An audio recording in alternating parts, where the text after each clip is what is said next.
자, 운동량 단어를 납시다. 운동량.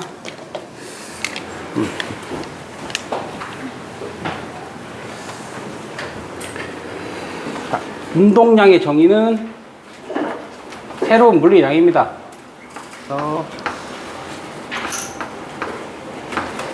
여기 떠 있는 이유가 이거 벡터량이기 때문에 방향이 고려되어야 됩니다. 방향이 틀리면 운동량은 다른 것이다. 단위는 킬로그램, 실량 단위가 킬로그램이고 속력 단위 미터 퍼 세크가 돼요. 또 다른 정의에 의해서 힘 곱하기 시간으로도 정의되고요.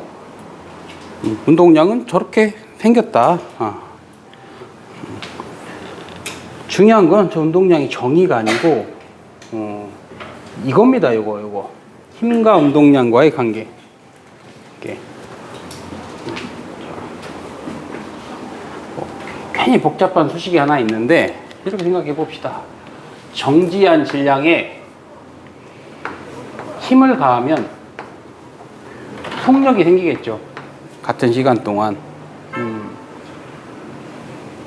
얘 처음의 운동량은 0이었고 힘을 받아서 나중 운동량은 mv가 됩니다. 왜 생겼을까요? 이 운동량은 얘 때문에 생긴 거죠. 힘을 받지 않고서 운동량이 생길 수는 없습니다. 역시 주인공은 힘이라는 얘기죠. 힘. 운동량을 변화시킬 수 있는 요인은 힘밖에 없습니다. 자, 그래서 정리를 해보죠. 상식을 위해서 우리가 배우고 있는 게 선 운동량이에요. 이 단원에 배우고자 하는 게 선 운동량. 라인, 선을 따라 움직이는 선 운동량은 이렇게 정의할 수 있다는 거예요. 같은 시간당 운동량이 많이 변했다면 같은 시간당 운동량의 변화가 크다라는 얘기는 힘이 크다는 소리죠. 그렇게 해석할 수 있죠. 당연한 결과죠. 힘을 많이 받으면 운동량이 많이 변할 거다. 이렇게 생각할 수 있어요. 그럼 역으로 생각해 봅시다. 그 물체가 힘을 받지 않는다면 자신의 운동 상태를 유지하려고 하겠죠. 관성으로 귀결되고 자신의 운동 관성에 해당되는 겁니다. 이게 운동 관성. 자신의 운동 상태를 유지하려고 하니까 운동량이 보존된다. 이렇게 이야기할 수 있습니다. 그럼 거꾸로 해보죠. 운동량이 보존되려면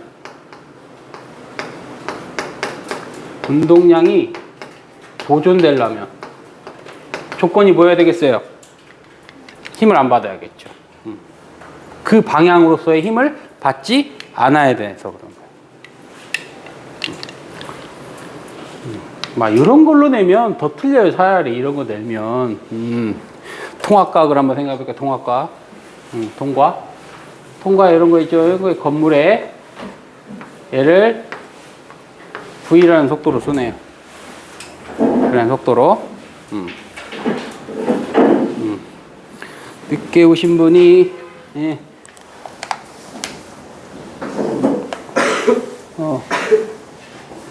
전지현 아직 안 왔고 이하영 왔고 왔고 전지현만 안 왔네. 자, 여기다가 V로 쏘면은 이렇게 움직일 거 아닙니까? 이러고 봤을 거예요. 그러면 얘가 운동하는 동안 X방향 운동량 보존됐습니까? 안 됐습니까? 됐죠? Y방향은 안 됐죠. 왜? 뭐라고 설명할 겁니까? Y방향으로 뭘 받아요? 충격 받았으니까 Y방향으로 운동량이 증가했죠. 이렇게 해석할 수 있는 거예요. 이것도 X방향과 Y방향 독립적으로 생각할 수 있습니다. 힘을 받으면 운동량이 무조건 변하게 되는 거예요. 다행히 이 물리원은 2차원 운동이 안 나와요. 통합과학에 배웠지만 안 나옵니다. 그래도 이해할 수 있어야 되죠. 학교에서는 뭐 낼 수는 있습니다. 이거 뭐 통과해서 나온 건데 뭐.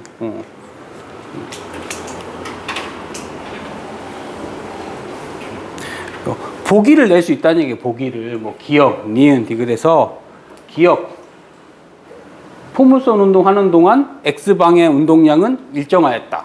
이런 식으로 낼 수는 있다는 거예요. 보기로.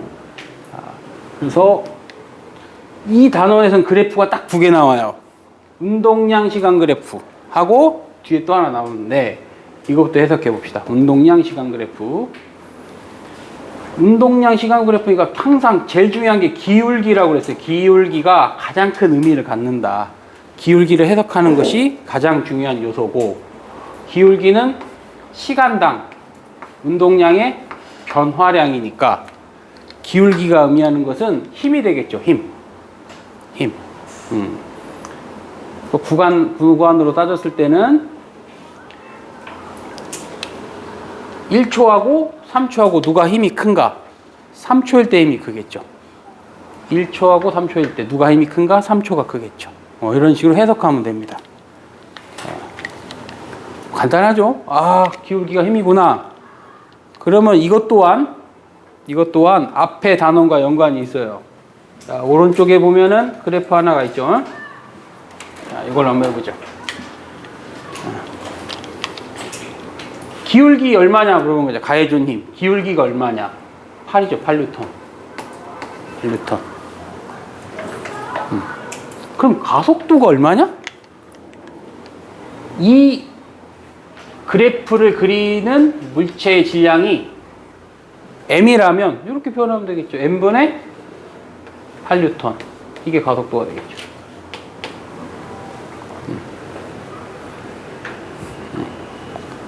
자, 그럼 싹 지우고 상상해 보십시오. 싹 지우고 이것만 보고 5초 동안 이동한 거리 구하라고 하면 눈에 보입니까? 5초 동안 이동한 거리 하면 안 보이죠? 여기다가 질량으로 나누면 이게 무슨 의미를 가져? 이걸 질량으로 나누면 속력이 속력. VT 그래프가 되잖아. 뭡니까? 넓이. 그래서 이것도 표현하자면 이동거리 물어보네. 넓이를 자신의 질량, 얼마인지 모르겠지만 질량으로 나누면 그게 이동거리입니다.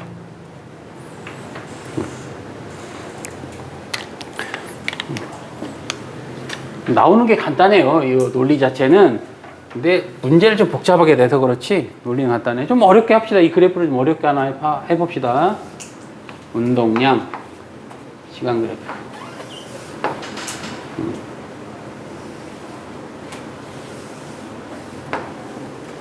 이렇게 했다 합시다.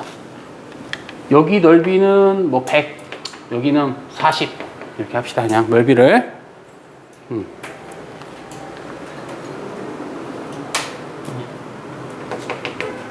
네, 그냥 이거 얘 질량 2kg이라고 하고 이 정도만 주어져도 전부 찾을 수 있습니다. 자, 뭘 물어보는가? 이 구간까지 이동거리 얼마인가요? 이동거리 얼마로 표현해야 돼요? 2개 더하면 140이죠? 2로 나누면 70m. 변이 얼마일까요? 변이 30이겠죠. VT 그래프랑 똑같다 이렇게 생각하시면 돼요. VT 그래프구나. 질량만 고려하면 되는 거구나. 이런 해석들이 가능하게 됩니다. 이해하기도 쉬운 만큼 그렇게 중요하게 문제를 낼 수도 없습니다. 뭐 내신용으로 잠깐 나오면 모르겠지만, 그래서 철저하게 어떤 거를 내냐, 이 스킬을 요구하는 거예요. 그 밑에 있는 거 요거를 요구합니다. 운동량과 운동 에너지와의 관계, 저걸 요구해요. 이걸로 조금 헷갈리게 됩니다. 왜? 우공비 같은 책 뒤져보면 안 나와. 이런 게 안 나와. 그러니까 내겠죠. 별것도 아니에요. 2분의 1 mv의 제곱이 운동 에너지니까 그걸 운동량으로 표현하면 2m분의 p제곱. 한마디로 운동 에너지는 2m분의 운동량의 제곱으로 쓸 수 있죠. 따라서 운동량은 운동 에너지로도 표현할 수 있어요. 둘 중에 하나만 알면 된다는 거죠. 둘 중에 하나만.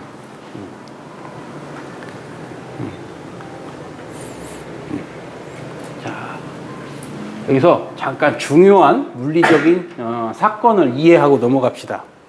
아직 여러분 한 지가 얼마 안 됐지만 이거 다음에 에너지 나옵니다. 에너지. 그러면 물리학을 좀 통찰하는 능력을 한번 가져봐요. 모든 물리 문제는 두 가지 타입으로 푸는 거예요. 모든 물리 문제는 1타입과 2타입으로 나뉩니다.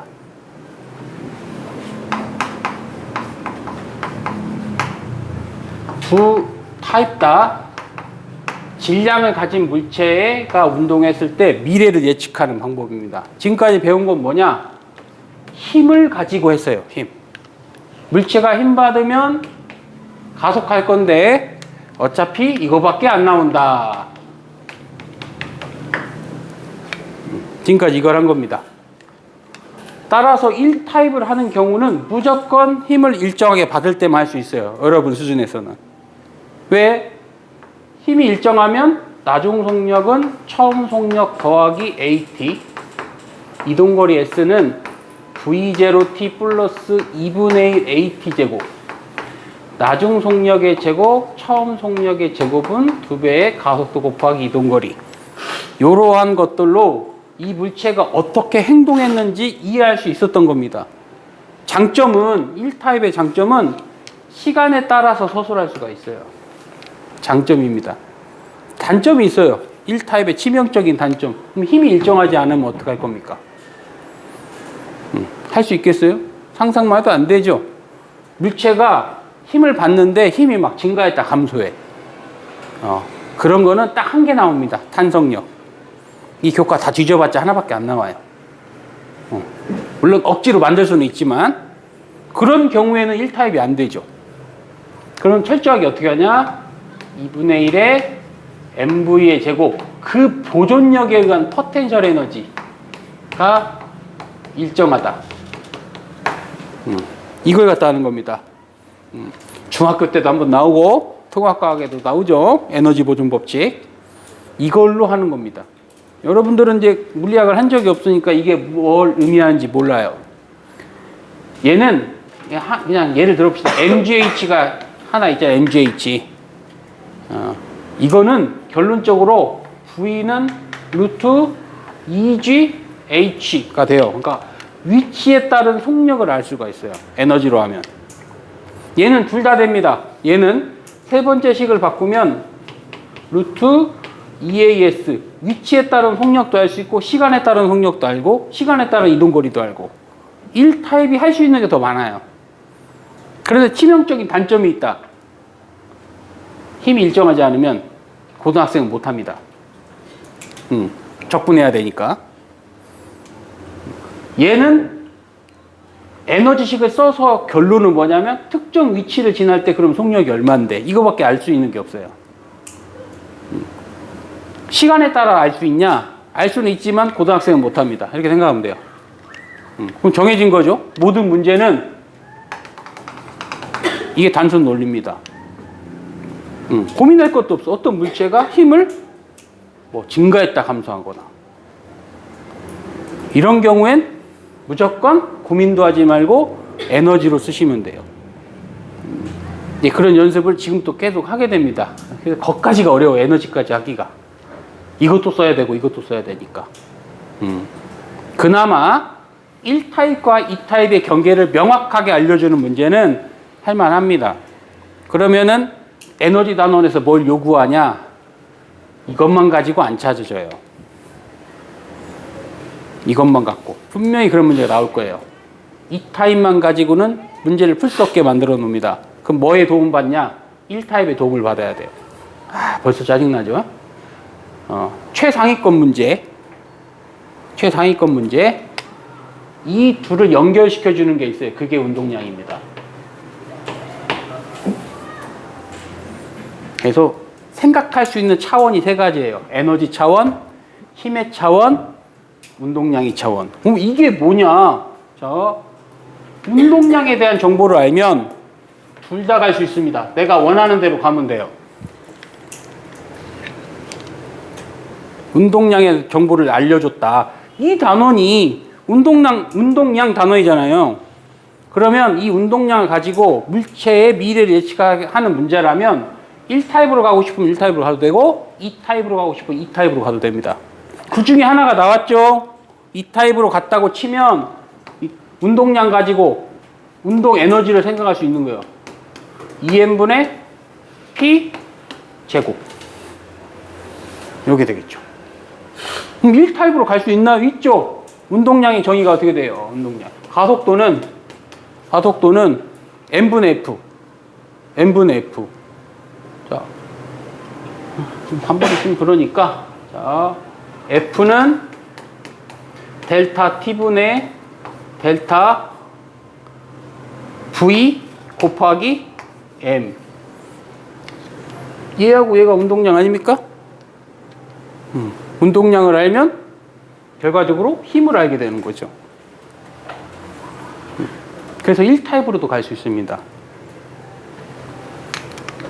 이거를 적절히 활용하는 능력치가 중요한데 그 정도 급이면 뭐 대다수 못 봅니다. 그 정도 급은 끝판왕이라고 보시면 돼요. 이 역학의 끝판왕. 세 개를 다 활용하려면 그런 거는 그 정도는 좀 없다고 보시고, 운동량이 주어졌으면 우리는 이런 길을 가고 있는 게 사실 문제를 뭐 수없이 풀어보겠지만 이렇게 가든지 이렇게 해석하든지. 보통 학생들은 열로 가는 걸 좀 어려워합니다. 뭐만 기억하면 돼요? 이것만 기억하고 있는데 운동량과 에너지의 관계만 기억하고 있으면 2차원으로 넘어가서 여기에 대한 어떤 소수를 할 수 있어요. 아직 에너지를 안 배웠으니까 추후에 지금은 이쪽으로 가는 거예요. 일로 갔다가 이쪽으로. 이게 역학단원의 큰 테두리. 우리는 모든 물리 문제는 이렇게 다 푸는 거예요. 이런 식으로. 아주 어려운 문제는 정말 이걸 의도하고 냅니다. 자, 그래서 여기에 등장한 거니까 알아주시면 돼요. 운동량이 2배 증가했으면 에너지가 몇 배 될까요? 그러면 운동량이 2배 증가하면 에너지가 4배 되죠? 뭐 그런 식이요. 제곱인데 그걸 갖다 내는 거예요. 일단 더 나오니까 알아두셔요. 이렇게 더 나오니까. 자, 충격량으로 갑시다. 충격량. 이 원리를 이해하시면 돼요. 수식을 이해하는 게 아니라 원리를. 힘이 일정하면 이걸 하겠구나. 일정하지 않으면 무조건 안 되는구나. 에너지 지식을 써야지. 이런 식으로. 이걸 썼는데 뭔가 안 맞아. 그러면 얘를 활용해야 되는 거고. 자, 충격량은 I는 힘 곱하기 접촉 시간입니다. 접촉 시간이 길수록 충격량이 크죠. 예, 클수록.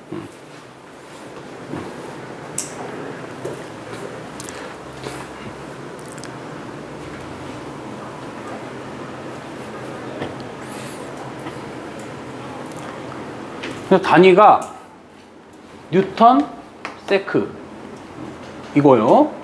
이걸 바꾸면은 밑에 있나? 이게 떠났으니까 안 떠났구나. 얘는 이 힘의 정의가 델타 T분의 델타 운동량 이렇게 정의되죠. 이렇게 곱하면 없어지고 결과적으로 운동량의 변화량 이런 결론이 나오죠. 자, 어차피 기본 과정을 할 거니까 운동량 단원은 무조건 I는 힘 곱하기 접촉 시간, 질량 곱하기 속도 변화량. 이걸로 다 푸는 거예요. 식 하나입니다. 생각해보면. 식 하나. 거기다가 책에는 등장하지 않지만 이거 기억하라고 했죠. EK는 2n분의 P 제곱. 두 가지. 뭐 계산하라고 한다. 전부 노란색입니다. 수식은 하나밖에 없어요. 수식은. 충격량은 운동량의 변화량이다. 이렇게 생각하시면 되고요. 자, 뭐 수식은 간단한데 해석이 문제죠. 해석이. 해석. 자, 그래프 두 개 나온다고 했죠. 하나는 운동량 시간에 대해서 했고, 두 번째 힘 시간 그래프가 나와요. 당연히 힘 곱하기 시간은 충격량이니까 넓이가 충격량이겠죠.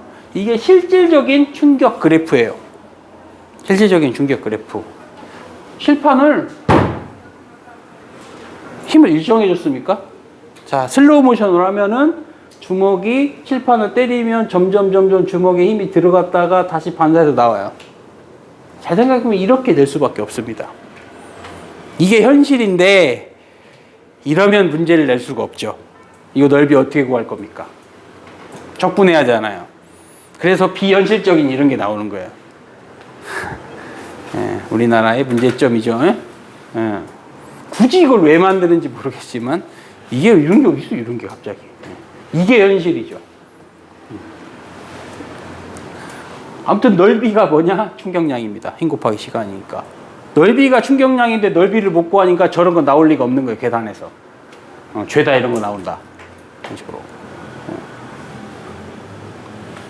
넓이가 같다, 충격량이 같다. 이런 것만 알면 되고요. 일단 해석해 봅시다. 4초 후 속력은 얼마인가 이렇게 물어봤죠. 이걸 보고 운동학으로 가는 겁니다. 운동학. 4초 후 속력이 얼마인가? 속력 어떻게 알아? 자, 첫 번째 이 넓이가 뭐예요? 곱하면은 100이죠? 100. 넓이가 100. 이게 I니까. I는 힘 곱하기 힘 곱하기 접촉 시간, 질량 곱하기 속도 변화량. 질량이 10kg이라고 했으니까 속도 변화량은 10m/s가 되겠죠. 단 정지 상태에서 출발했다는 가정에서 이렇게 되겠죠. 이렇게 될 거고, 이동거리는 어떻게 볼까요? 이동거리 보여요? 이동거리 보입니까? 어떻게 하면 되겠어요? 이거 그렇죠? 10으로 나누면 무슨 그래프? AT 그래프가 되겠죠. AT 그래프. AT 그래프입니다. 이동거리 구할 수 있겠어요? 진짜로? A를 그죠? 그러니까 구할 수 있겠어요? 못 구합니다. 자, 저 그래프 보고 VT를 바꿉시다. 바꾸라고 했잖아요. AT는 무조건 VT로 바꿔라. 그러면 4 곱하기 5니까 20. 10만큼 가면 돼요. 10. 그런데 이렇게 하면 안 되죠. 이렇게 가야 되죠. 그럼 이 넓이 구하면 되는데 적분해야죠. 그래서 안 되는 겁니다. 그래서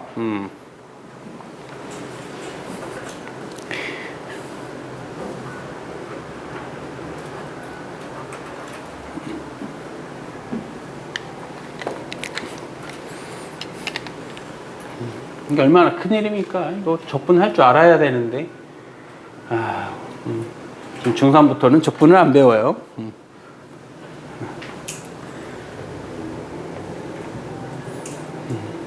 환상에 젖어 있는 교육 정책이죠. 환상에. 대학 교수가 알려줄 것 같습니까?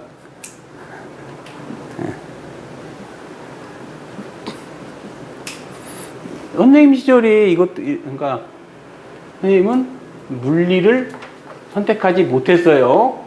물리를 하고 싶지만 물투를 하나 해야 되는데 학교 선생님이 재물포라 할 수가 없어요. 재물포 알아? 재물포 뭔지? 쟤 때문에 물리 포기했다. 재물포. 담임 선생님이 지구과학 선생님이라 G2를 했습니다. 선택을 G2. 우리 선생님이 교실에 오자마자 나는 물리를 못하니까 나한테 질문도 하지 말고 수업도 없어. 다 자. 열심히 잤습니다. 지금은 상상도 할 수 없는 얘기죠. 근데 선생님 시대만 해도 나이 많으신 선생님들이 언제적 시절 선생님이냐면 6.25를 겪었던 사람들이에요. 근데 많이 죽었잖아. 그래서 동네에 할 거 없으면 공무원 시켜주고 선생 시켜줬어.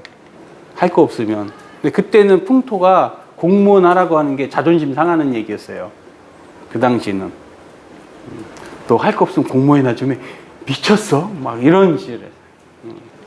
그리고 우리 시절에는 경쟁률이 막 100대 1 막 이렇게 됐다가 지금은 또 인기가 없죠. 인기가. 또 시험은 봅니다. 물리 시험은.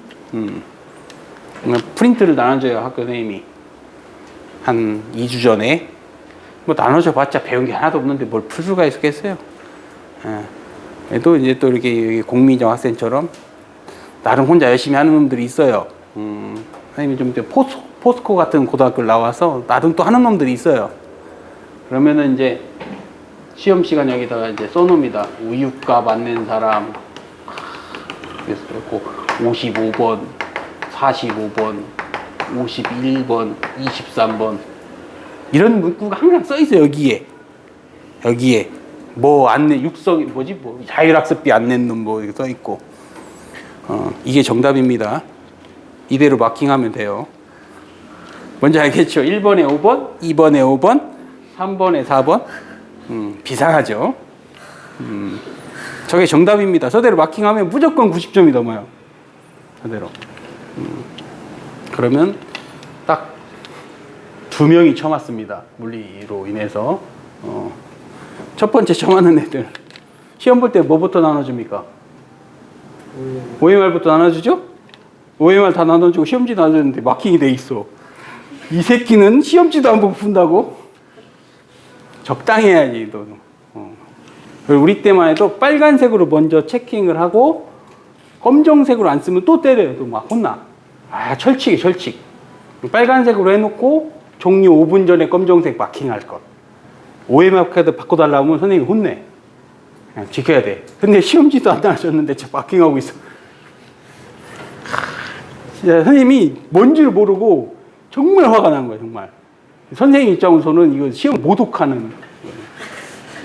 이 새끼는 뭐 시험지도 안 보니까 얼마나 화가 났겠어. 두 번째는 좀 소신 있는 애들. 나는 이걸 믿지 않고 내가 풀겠어. 그리고 잘 풀면 좋은데 성적이 40점 50점 나오면 물리선생님 와갖고 20교시가 드는 뭐야? 딱 두 놈이 그렇습니다. 사람은 적절히 사회적으로 따라가야 돼요. 사회적으로. 튀면 안 돼. 튀면. 이러고 살았으니 무슨 물리를 할 수 있겠어요, 물리를. 수능 끝나고 그래도 과학기술학과니까 이제 물리해야 될 거 아니에요, 물리를. 물리하고 가야 됩니다. 고달퍼요. 여러분한테도 해당되는 얘기야.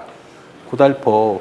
내가 공대 가는 애들 수능 끝나고 딱 2가지를 하라고 합니다. 면허. 그다음에 뭐겠어요? 연애지. 설마. 연애, 면허, 연애. 면허를 따야 연애를 할 거 아닙니까? 또 순서가 있어요. 이 추운 날 걸어다니다 보면 싫어합니다.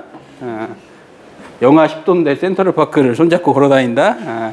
미친 거죠, 이거는. 면허를 따고 연애를 하고, 연애가 안 되면 물리라도 해야죠. 물리화 가셔야 됩니다. 진짜로. 나중에 큰 코 다치 안 하고 가면. 나름 하고 왔습니다. 혼자 하이탑 사서 나름 하고 왔어요. 그래도 못 쫓아가던데, 가겠던데.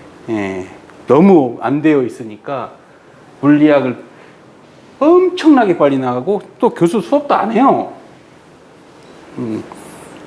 그럼 또 열심히 잔머리 굴려가지고 어떻게든 성적은 잘 나왔는데 나름 힘들었어요. 정말 힘들었어요. 이걸 쫓아가는 것 자체가. 성적은 물리학은 다 99점이야. 선생님 물리학을 잘해서가 아닙니다. 사회적으로 잘 살아야 돼요. 잘해야 됩니다. 교수가 어떤 사람을 좋아하겠는가? 교수한테 이쁘게 찍히면 돼요. 그러면 이왕이면 잘 줍니다. 나도 놀랍더라고. 시험은 좀 못 본 것 같은데 99점이야.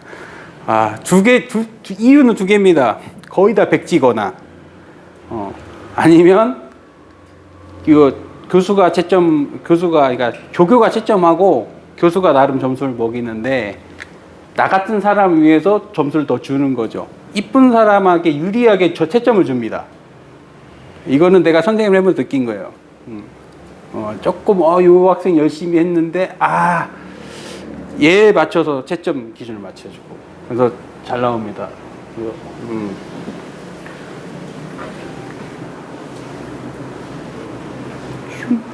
이런 상황에서 수학도 안 하고 가면은 갑자기 가면 공대 수학이라고 해가지고 막 이상한 거 막 1학년 때부터 이상한 거 막 나와요.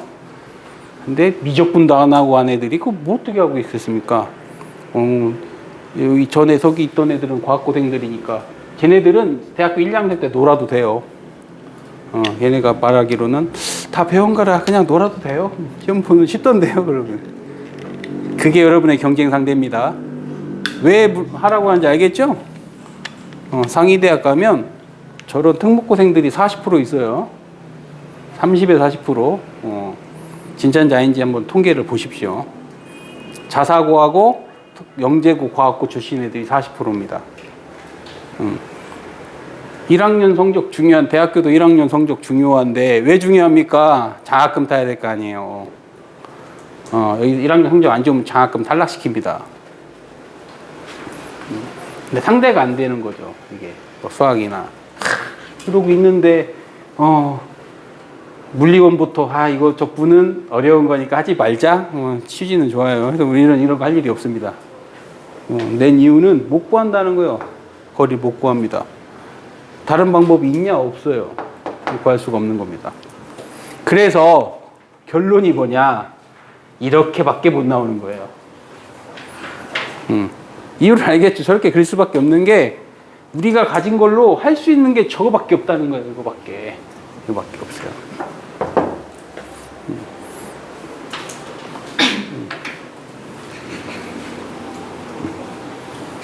일반 물리하고 일반 화학은 이수 안 하면은 저기 졸업 안 됩니다. 선택 필수예요. 그런 학과가 많습니다. 무조건 통과해야 됩니다. 통과가 아니죠. 통과라는 게 아니라 이수를 해야 되는데 이수를 했는데 C 나왔다. 그러면 재이수해야 됩니다. 대학은 그게 좋아요. 내가 놀다가 못했다. 그러면 내년에 다시 들으면 돼요. 근데 문제는 이제 시간표가 2배로 힘들어지겠죠.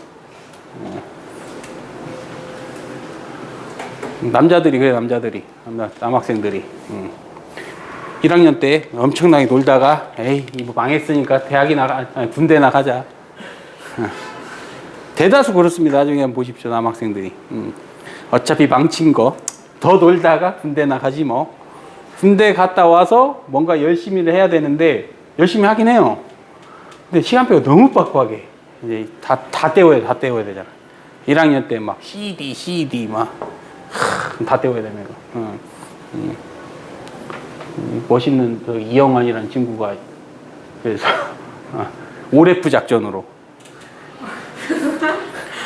우리 멋있는 이영환이라는 친구가 1학년 때 얘를 본 적이 없는데 군대 가가지고 수강하고 옆에 이상한 남학생이 앉아가지고 나 선배인 줄 알고 친구야. 그래, 너 내가 1학년 때 본 적이 없다. 내 학교 생활 나름 열심히 하는데 너 본 적이 없는데 너는 나를 볼 수 없었을 거야. 그래서 똑같은 거예요. 3월 달에 나와서 해피하게 술 처먹고 놀다가 보니까 F 몇 개 맞고 어차피 F 맞을 거 오레프로 가야겠다. 여러분 오레프의 의미를 모르죠? 오레프를 맞으면 학비를 안 내고 다시 다닐 수 있어요. 얘는 하나도 안 했다. 그런 의미가 되고 하나라도 학점이 뜨면 학교에서 공부를 한 거 아닙니까? 수학 논해야 돼. 그런 건 어떻게 기가 막히게 알아가지고 나도 걔한테 처음 들었어. 오레프 작전으로 열심히 놀았는데 성적표가 그러니까 한 학기에 6개를 기본으로 해야 돼요. 18학점 이상 뭐 채워야 되고 뭐 그런 게 있어요. FF 뜨는데 하나가 뒤뜬 거예요. 시험도 안 보고 출석도 안 했는데 하고 얘가 교수 찾아가가지고 따져 어떻게 내가 D냐? 난 F인데. 바꿔달라. 멋있는 놈이죠, 아주. 우리 때만 해도 그런 교수가 되게 어렵고 어른한테 그렇게 한다는 게 되게 어려운 시대인데, 당당히 가가지고 난 F 줘야 된다고. 안 줬어요, 교수가. 안 바꿔줬어. 그래서 등록금 내고 또 다녔어요. 친구는. 멋있는 친구들이 대학 가면 멋있는 친구들이 많이 있어요. 멋있는 친구들이. 예. 그래서 어차피 말 나온 김에 그런 멋있는 친구 때문에 뭐가 잘 되냐? 전과가 잘 됩니다. 생각보다. 그래서 웬만하면 재수하지 마세요. 이유를 알겠죠? 한 과에 300명 뽑아놓으면 정신 차리고 잘 다니면 좋겠는데, 의대들은 결혼이 없어요. 의대는 못 들어갑니다. 근데 공대는 막 300~400명씩 있으면은 누구랑 바람 나가지고 도망가고 안 오는 무슨 진짜 심지어는 질병으로 사망하거나 교통사고로 사망하거나 그럴 수 있잖아요. 살다가 보면은 이민 가거나 이럴 수 있잖아요. 그럼 결혼이 생기면 받는 겁니다. 이렇게 충원할 수 있어요. 대학교 내에서. 당연히 인기 없는 과에서 인기 있는 과로 가겠죠. 이게 전략인 거예요. 아니 무슨 자기가 원하는 과, 예를 들어서 내가 성적이 낮으면 물리과나 화학과 가서 물리학과에서 전부 갈 수 있어요. 3학년쯤 되면 애들이 그걸 가지고 편입을 하거나, 그것도 안 되면 대학원을 그 과로 가면 돼요. 또 방법은 있습니다. 대학을 바꿀 수 있나요? 있어요. 대학도 바꿀 수 있어요. 편입이라는 게 있으니까. 그러려면은 1학년 성적이 중요합니다. 왜 물리투하라고 알겠죠? 다니다 보면 여기가 아닌 것 같은데 이런 생각이 들 때 재수하지 말고 편입이나 전과가 되는지도 생각해보고, 그래도 안 된다, 내가 성균관대를 나왔는데 나는 인서울로 가야지, 그럼 대학원을 연대 같은 데 도전해보면 돼요. 여러분들은 더 편할 거예요. 왜냐? 돈 벌어야 되니까. 대학도 많이 뽑습니다. 생각보다 대학원도. 박사과정은 모르겠어요, 그것까지는. 근데 대학원도 의외로 편입해서 나오신 분이 많고, 사회는 나오면 최종학력이에요. 최종학력. 연대 석사, 고대 박사 이렇게 되는 거죠. 최종학력. 고등학교 의미 없어요. 고등학교 아무 의미 없어요. 포스콜 나오든 뭐든 그거는 상관없고, 그래서 혹시라도 재수하면 안 되겠지만, 지금 재수 생각하기 이전에, 재수는 딱 의대, 약대, 치대, 한의대 이런 데는 재수해야 돼요. 갈 방법이 없습니다. 결혼이 없어. 결혼이 한 명도 안 그만둬.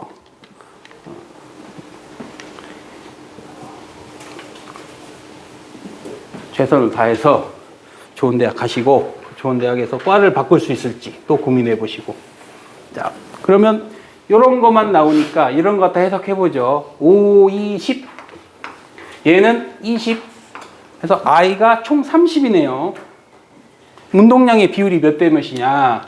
P2 대 P4는 몇 대 몇이겠어요? 1대 3 되겠죠. 4초 1대라고 했으니까 10대 30이죠. 운동 에너지는 몇 대 몇일까요? 운동 에너지는 1대 9가 되겠죠. 제곱이니까. 이런 식으로 물어볼 수 있다는 거예요.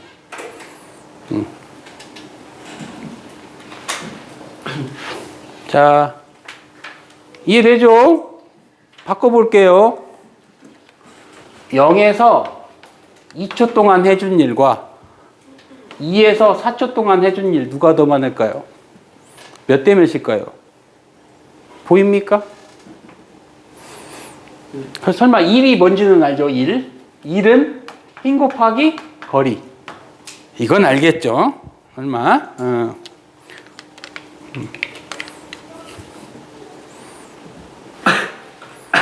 보입니까? 이거 대답할 수 있겠어요? 대답할 수 있겠어요? 이게 거리였으면 넓이가 한 일일 텐데, 거리가 아니죠. 시간이죠. 그럼 뭘로 하냐? 에너지가 곧 1 해준 거잖아요. 에너지가 1대 8이 되는 거예요. 이해되십니까? 운동 에너지가 왜 생겼죠? 1을 받았으니까. 그래서 1대 8이 됩니다. 이래야 학생들이 못 풀거든. 해석학은 이렇게 되는 겁니다. 뭐 이 정도는 하죠, 당연히. 조금만 가르쳐줘도 이것도 해요. 근데 이게 안 보여. 세트입니다, 세트. 에너지까지 생각해야 된다, 그죠? 에너지까지도. 밑에다 하나 쓰십시오. 3번 만들어서 그런 식으로 될 수 있다. 구간당 한 일이 몇 대 몇이냐? 한 일은 에너지의 변화량을 생각하면 돼요. 운동 에너지의 변화량이 곧 한 일이다.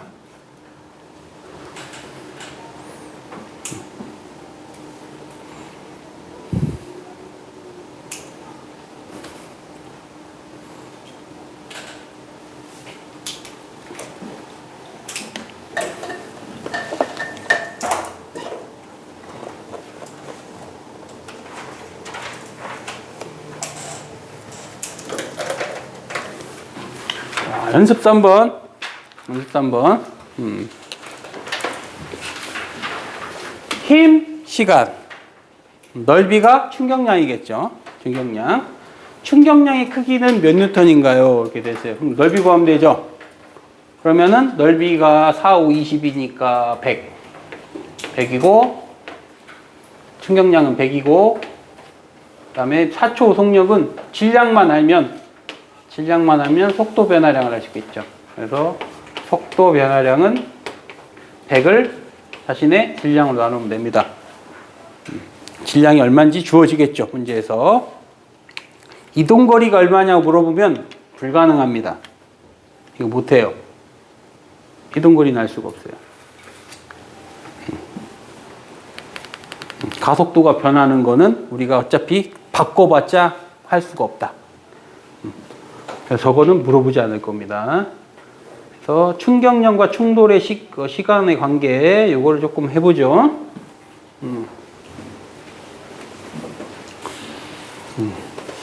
이거. 달걀을 떨어뜨리는데, 그냥 딱딱한 거하고, 푹신한 거하고, 하나는 깨지고 안 깨지잖아요. 이 두 달걀은 충격량 자체는 똑같습니다. 그런데 충격 시간 때문에 그렇죠. 충격 시간 때문에. 그래서 두 가지 타입이 있는 거예요. 충격량은 일정하다면, 이게 일정하다면,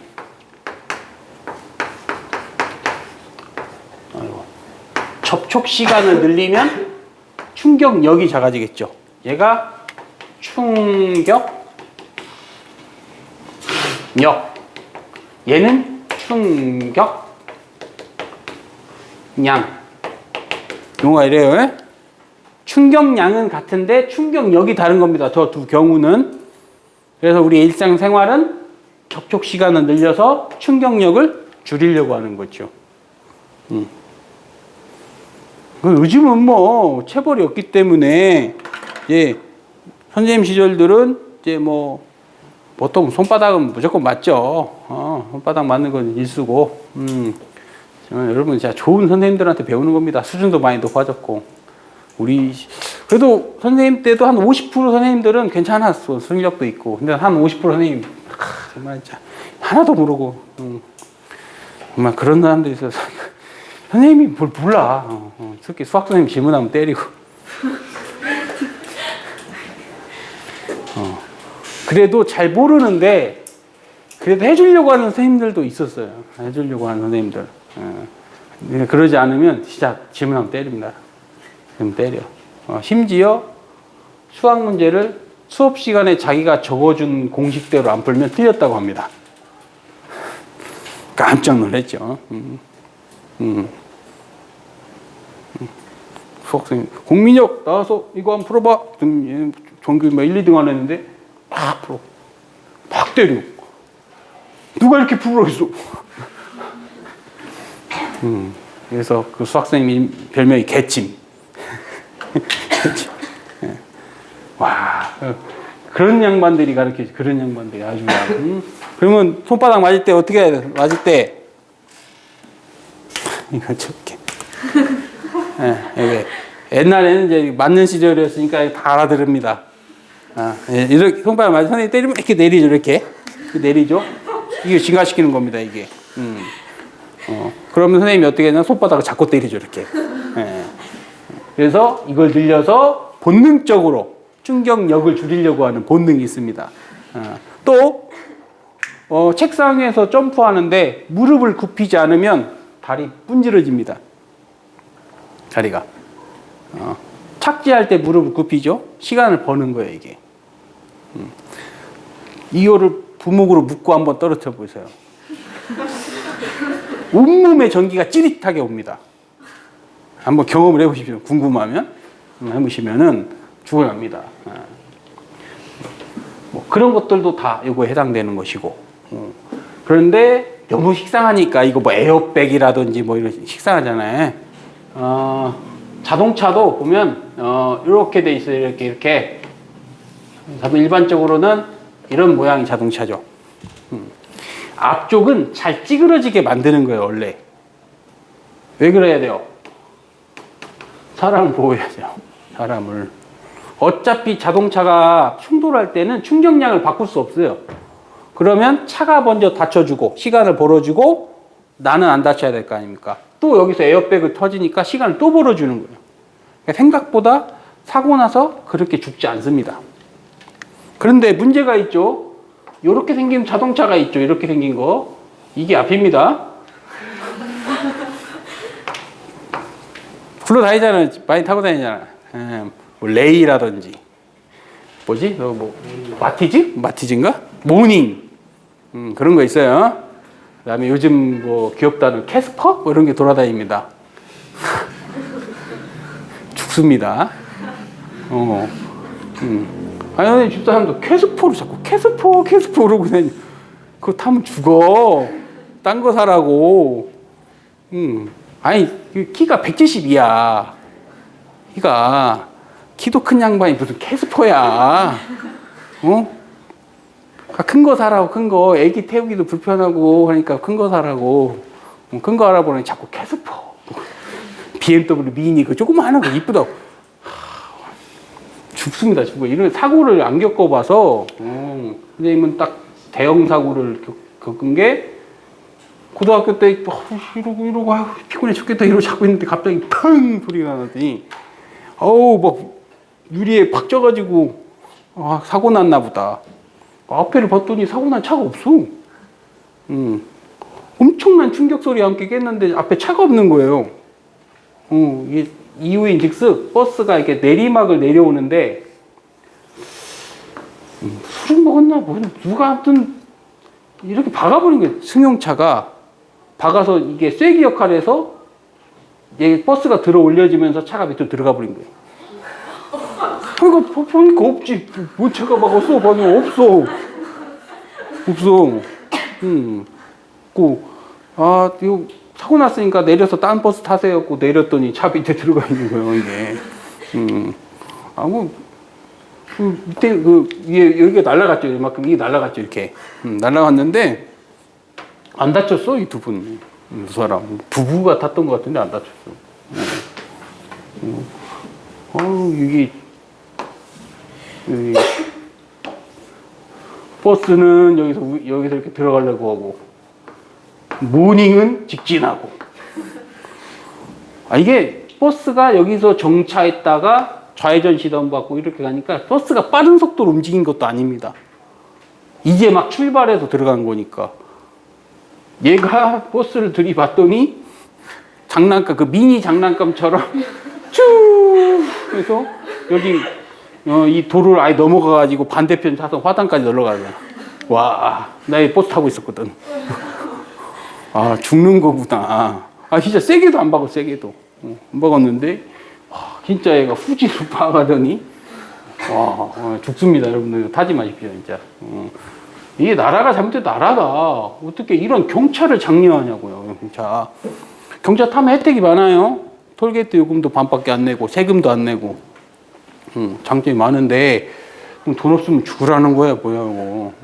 이런 거 만들면 안 됩니다. 심지어 또 비싸요, 가격도. 이런 거 이자리로 사면 안 되고, 자동차는 차체 앞에 본네트 같은 경우는 강성을 약한 걸로 합니다. 그래야 되니까. 물론, 엔진을 파괴되면 뭐 버려야 되긴 하겠지만, 뭐, 사람이 우선이죠. 요즘은 사람보다 차가 우선일 수도 있어요. 하도 비싸서, 앞에 좀 특이한 차 있으면 피해야 됩니다. 차값이 너무 비싸요. 차값이. 진짜 비싸요, 진짜. 자, 그 다음에, 요 사람이 괜히 그려진 게 아니라 요즘은 저 사람 냅니다. 저 사람. 저 사람이 뭐냐면, 요즘 트렌드는, 아이고, 너무 쉬우니까 이런 거 안 내요. 이런 것보다는, 저기 빨대인데, 빨대에다가 무슨 뭐, 비비탄 같은 거 넣어가지고, 독침소도 푹 쏘면은 이제 나갈 거 아닙니까? 이겁니다, 이거. 근데 빨대의 길이가 뭐, 이렇게 돼 있어요. 얘는 어떤 걸 의미하는 거냐? 후 부는 이 힘은 일정한데 빨대가 길수록 뭐가 커지는 거냐면 충격 시간을 길게 해서 얘 자체를 크게 하는 거예요. 얘는.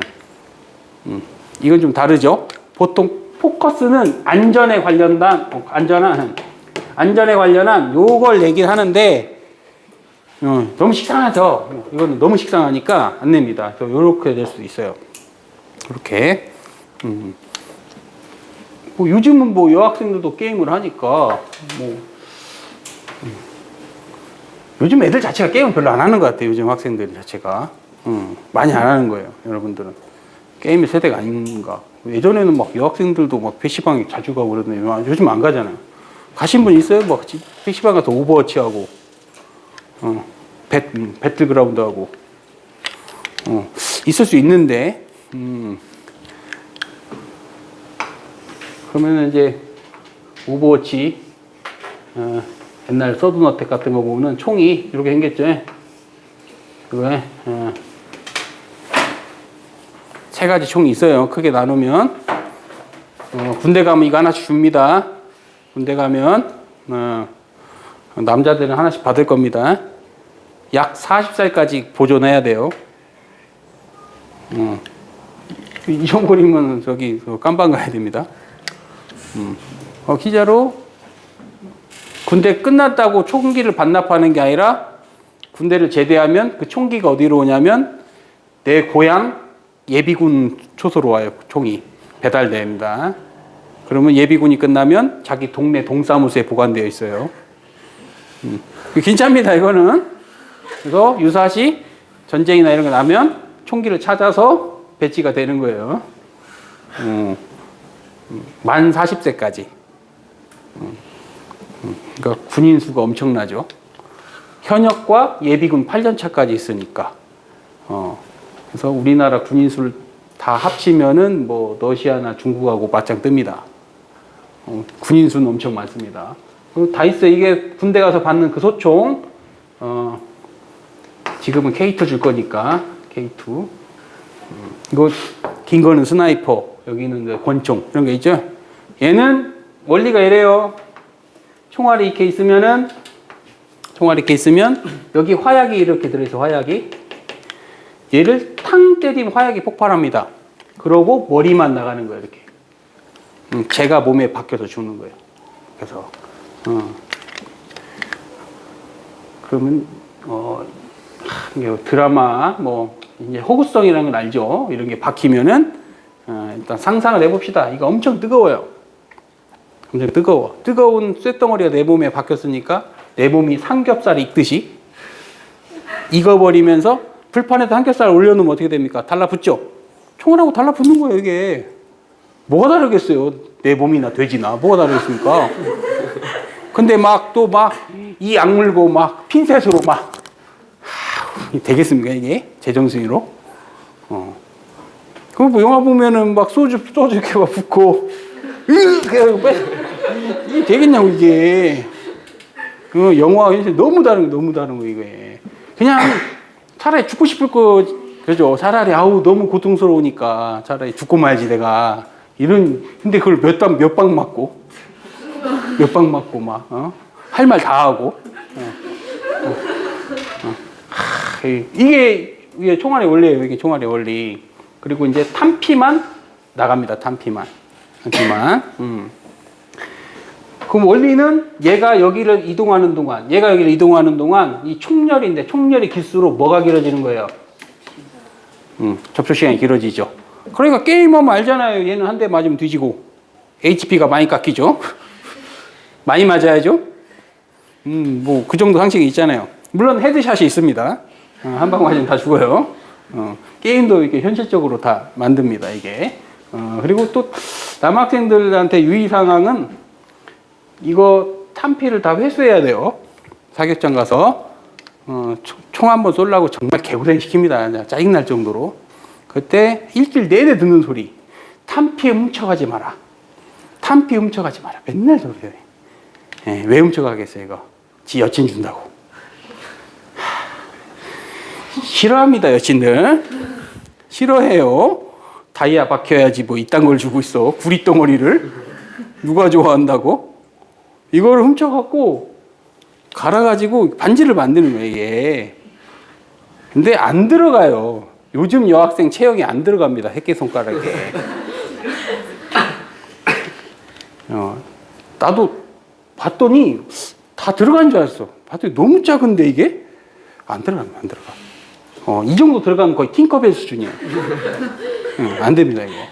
그걸 왜 훔쳐가는 거야? 하고 당연히 이건 그냥 의뢰하는 소리겠지 했는데, 진짜도 없어졌어. 선생님도 총 쏠 때 없어졌어. 잠도 안 자고 이거 찾습니다, 이거. 일단 찾을 때까지 안 보내. 그래도 군대는 잠자는 거하고 먹는 건 꼭 지켜주고요. 먹고 나서 또 찾고, 자고 나서 다음날 또 와, 또 찾고. 못 찾았어요. 1박 2일 찾았는데 못 찾았어. 결론은 뭐겠어요? 누군가 이제 갖다 준다고. 그러면 군대에도 무슨 짓을 하냐? 탄피 돌려막기를 해요. 옆 부대한테 꿔요. 우리 몇 개만. 다음에 우리가 줄게. 그래서 채웁니다. 꼭 일어나니까 이제 남학생들은 지금 얘기 듣고 나중에 군대 가봐. 이것도 없어진다, 이거. 없어져. 한두 놈이 쏘는 게 아니고 몇백 명이 쏘니까 꼭 잊어버려가지고. 자, 그 다음에 요런 걸 하나 해보죠. 여러분의 상식, 요게 문제가 나올 수 있어요. 아까 또 다시 마티즈 얘기를 해봅시다. 자, 여기 큰 차가 있고, SUV가 있고, 여기 마티즈가 있고. 얘는 80으로 한다고 치고, 얘는 이쪽으로 40으로 와요. 둘이 정면 충돌할 겁니다. 두 번째는 이 SUV가 아이고 이거 너무 그렸다. 80으로 오는데 얘는 곧 벽에다 들이받을 겁니다. 자, 여러분은 A, B 어떤 경우를 탑승하겠습니까? 어디를 타야 될까요? 그래야 안 죽을까요? A 타야 돼요. A 타야 돼요. 왜 그러냐? 이거를 이렇게 보여줍시다. 이쪽 손이 SUV면 이렇게 되겠죠. 꽝 이렇게 되겠죠. 그러면 여기 있는 사람은 속도가 80에서 0으로 줄은 건 아닙니다. 그러니까 충격량을 덜 받죠. 근데 이런 걸 받아버리면 80에서 뭐가 되는 거예요? 바로 0 되죠. 그래서 여성 운전자들이 저것 때문에 많이 죽어요. 생각보다. 운전의 위험 상황이 닥치면 앞에 있는 차를 들이받으면 되는데 차라리 차를 아낀다고 전봇대 같은 거 들여받아요. 실제로 전봇대나 담벼락 들여받는 사고가 많이 납니다. 담벼락이 부서지면 다행이에요. 그나마 부서지면 덜 다치는데 아주 단단한 곳에 받치면 사람이 튀어나가 버려요. 사람이 안전벨트 안 매면 앞유리 깨고 나가버려요. 버스도 마찬가지. 버스 맨 앞자리에 보면 봉 하나가 있어. 봉. 그 봉의 그 이유가 튕겨나가는 거 방지하는 거예요. 걸리라고. 사람이 딱 튕겨나가면 걸려 있으라고 이렇게. 이 원리예요, 진짜.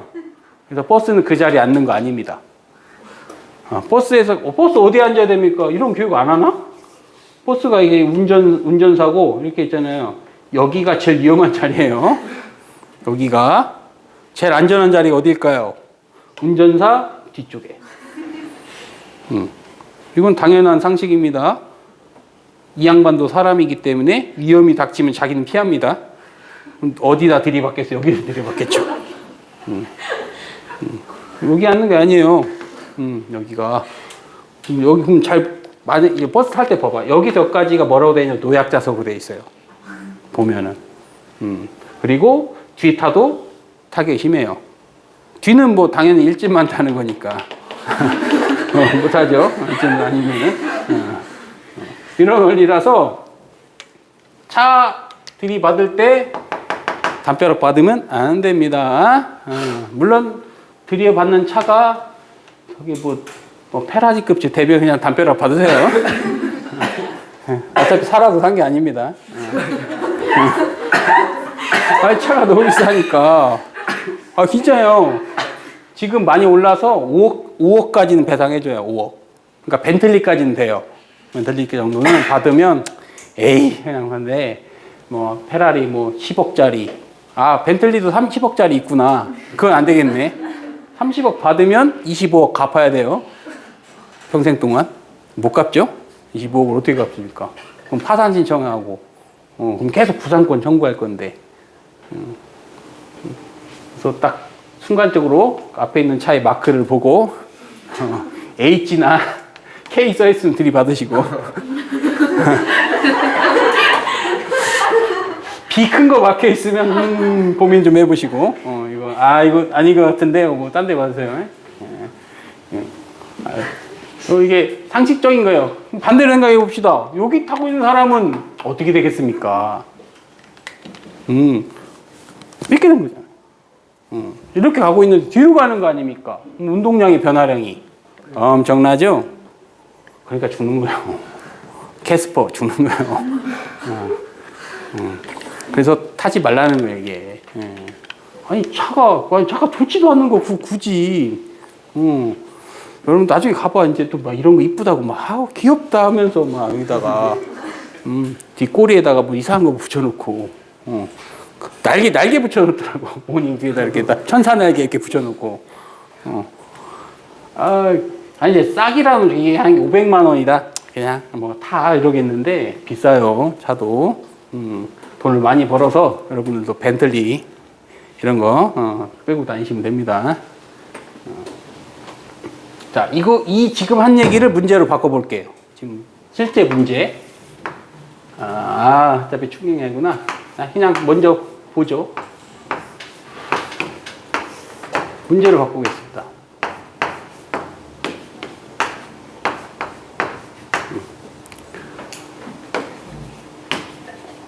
어떤 게 더 큰 충격을 받겠습니까? 문제를 바꾸면 이렇게 그랬어요. 둘이 부딪혀서 한 물체가 될 거예요. 한 물체가 어떤 게 더 충격을 많이 받겠습니까? 어떤 게? 이게 더 큰 충격을 받겠죠. 왜냐하면 들이받았을 때 속도가 많이 줄을 거 아닙니까? 그만큼 내가 충격을 받는 거예요. 그래서 별거 아닌 것 같은데 I는 힘 곱하기 접촉 시간, 이것이 운동량의 변화량이다. 요거를 말하는 거예요, 이 두 개가. 그래서 얘를 증가시키는 것도 있다. 얘를 증가시키는 것도 존재합니다. 그게 이런 게 이제 뭐 빨대다 쏘면은 이렇게 떨어지고 이렇게 떨어지고. 거리가 보니까 SS야. A 경우하고 B 경우. 빨대의 길이가 누가 더 길었겠어요? B겠죠? 거기까지만 물어볼 수 있어요. 거기까지만. 몇 백일까요, 그러면? 길이가 몇 백? 몇 백일까요? 2배라고 하면 안 됩니다. 2배는 아니에요. 왜냐면, 만약에 여기 비비탄 총알이 등속으로 나가요? 등가속으로 나가지? 굳이 따지면 4대1이 돼야 됩니다. 굳이 따지자면. 저까지 물어보진 않겠지만, 뭐, 길이가 2배다. 이런 말이 안 되고, 접촉 시간이 2배다. 이렇게 말하는 게 맞는 거죠.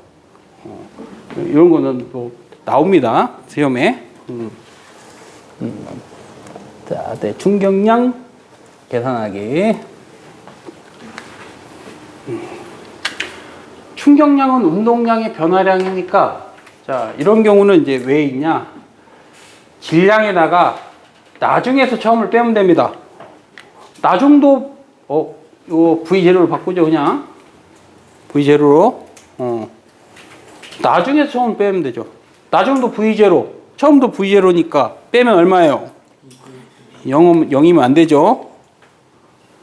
방향을 고려해야 됩니다. 마이너스 V0에서 처음 거 V0로 빼야죠.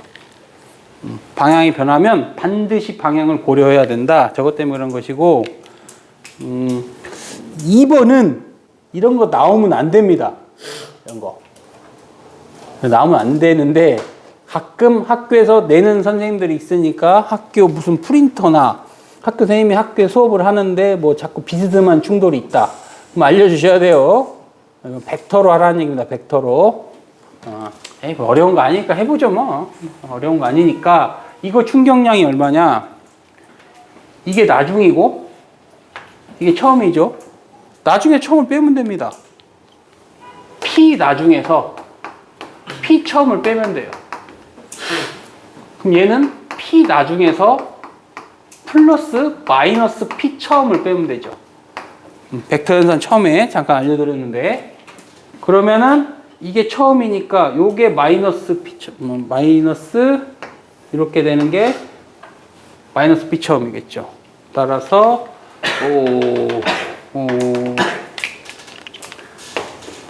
이렇게 저 노란색의 크기가 변화량입니다.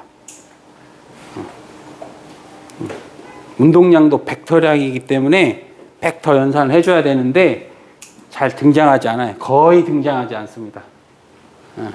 그래도 혹여나 방향성이 있다면 벡터 연산을 해주면 되고 학교에서 선생님이 어떤 언질이 있을 거예요. 만약에 낼 것 같으면 미리미리 어떤 언질을 주겠죠. 상식이 있는 선생님이라면 그렇게 내겠죠. 자, 수직입사 이거 해봅시다. 수직입사. 요거를 하기 위해서는 기본적인 상식이 필요해요. H만큼 낙하했을 때, 이거 다시 해봅시다. H만큼 낙하했을 때, 여기 속력 얼마입니까? 자유낙하하면. 루트 2G H 이걸 알고 있어야 됩니다. 알고 있어야. 따라서 질량이 M이고, 나중 속력 루트 2G H 마이너스 루트 2G H0가 되겠죠. 틀렸어요. 틀렸습니다. 마이너스 붙여야죠. 얘가 내려오는 게 플러스면 올라가는 건 뭘까요? 마이너스 해야 되잖아. 이게 충격량이겠죠.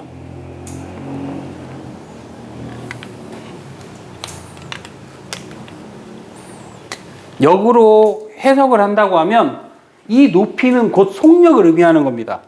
높이 자체가 속력을.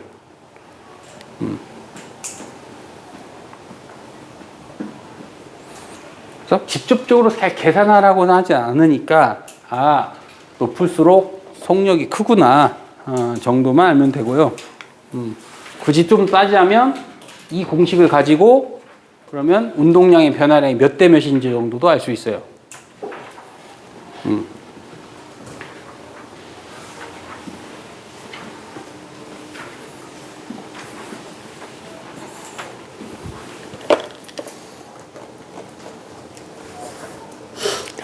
연습 3번 이제 계산을 쭉 할 겁니다. 계산. 0.3kg 물체가 F 힘을 받아 5초 동안 받았다. 힘 곱하기 속력. 그러면 모든 문제는 힘은 충격량은 힘 곱하기 접촉 시간. 얘는 운동량의 변화량. 이거 갖다 전부 한다고 했어요. 그러면 넣어보죠. 힘 몰라. 접촉 시간 5초. 질량 0.3kg, 속도 변화량 5에서 2니까 3 변한 거죠. 변화량이. 이렇게 다 쓰면 무조건 답 나옵니다.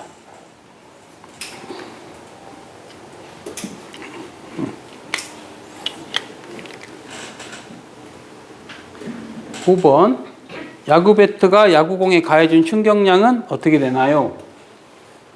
또 쓰면 되겠죠. 충격량 F 곱하기 접촉 시간 0.1초, 질량 0.2kg. 킬로그램 바꾸시고요. 속도 변화량은 40으로 와서 마이너스 40이 됐으니까 총 80 변하는 겁니다. 변화량. 그래서 F 값을 구할 수 있겠죠.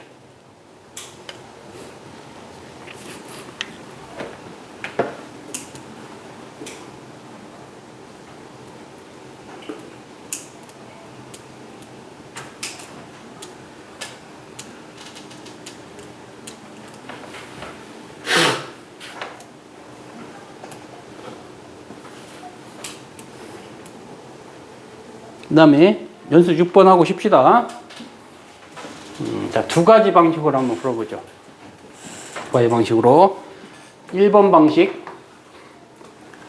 충격량은 질량 곱하기 속도 변화량이다. 이걸로 한번 풀어보죠. 그러면 질량은 지금 m이고요. 속도 변화량은 V0로 올라갔으면 다시 내려올 때 속력이 얼마가 되겠습니까? V0가 되겠죠. 마이너스 V0. 속도 변화량은 그러면 2V0가 변한 거겠죠. 이게 충격량이에요. 근데 다른 각도로 볼 수 있다. 1번보다 2번을 은근히 잘 못 봅니다. 충격량을 하는 방법은 또 있죠. 힘 곱하기 접촉 시간이 있겠죠. 이런 방법이 있겠죠. 올라가면서 힘 얼마 받아요, 이거? 저렇게 왔다 갔다 하면서 힘 뭐 받습니까? F를 뭐라고 해야 돼요? mg거든요, mg. 그러면 올라가는데 몇 초 걸리냐? 초속도를 g로 나누면 이게 올라가는 시간이에요. 기억 안 납니까? 연직 상방운동 윗방향으로 10m/s로 쏘면 올라가는데 1초 걸리고, t는 초기 속력을 중력각으로 나누면 됩니다. 20으로 쏘면 2초 걸리고 30으로 쏘면 3초 걸리고. 그러니까 초속도를 g로 나누면 올라가는 시간이죠. 내려오는 시간도 있으니까 2배 해주면 될 거 아닙니까? 계산하면 뭐 나올까? 2mv0 같이 나오죠. 저렇게 해석할 수도 있어요.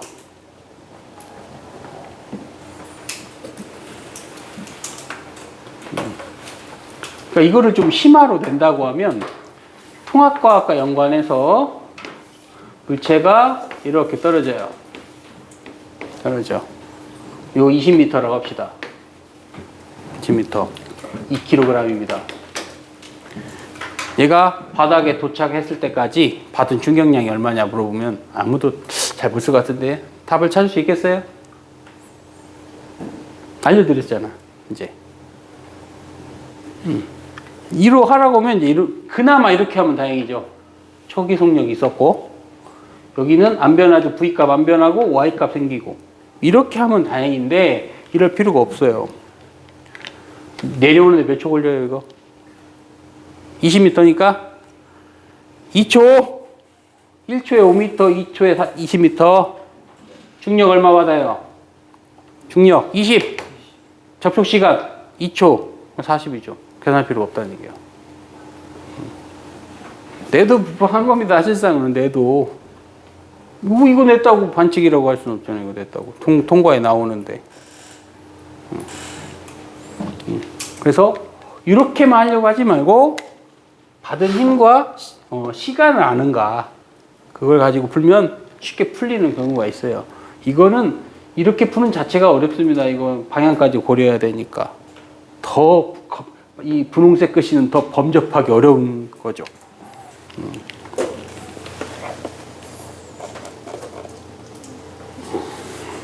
자, 잠깐 쉬었다 합시다. 그러면 이거 있으니까. 예. 예. 이것만 좀 끄고.